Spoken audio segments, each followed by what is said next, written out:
Now that the big storm is over, let's talk about how we did, what I learned, pros and cons of my emergency preparedness. First of all, I'm so sorry for those of you who still are out of power. I am thinking of you. I know how hard it can be. And let's hope all our power comes back on very soon. This ended up being a really good drill for me to test my prepping skills.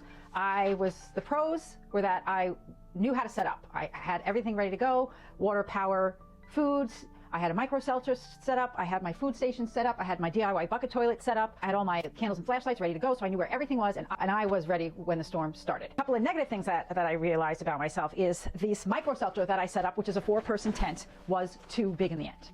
It was very hard to manage my new heating system with it, and it just never got warm enough inside. I could definitely have done it if I had to. Me and my dog would have made it through, but I found it challenging for that much space. So what I did do then is I set up a DIY shelter on my bed, made it much smaller, and it was a little uncomfortably small, but I realized that's exactly how you want it. You want it to be just a little bit uncomfortably smaller than you would like, because it keeps your body heated. So my dog and I were very comfortable and very warm in the DIY shelter, but I have ordered a 2-person tent, which is in my bio, for future emergency needs. Also, the other thing was, I thought I was so great when I bought this water bladder. It is 30 gallons. I thought, great, I'll have another 30 gallons. Well, the reality of filling this up without a hose, which I don't have because I live in an apartment, and just having to sort of sit there holding this under the spigot was a big waste of time for myself, and also a waste of water.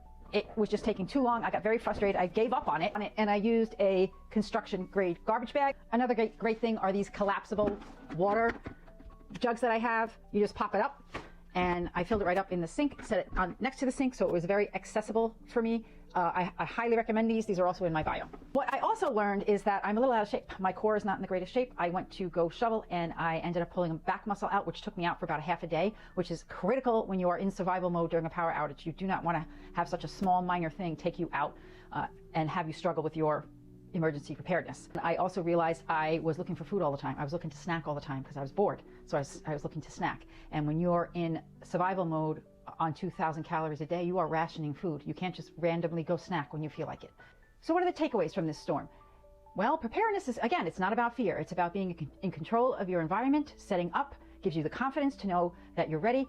Testing your gear out beforehand lowers the stress level. So it all really is about starting small, staying consistent. You got this.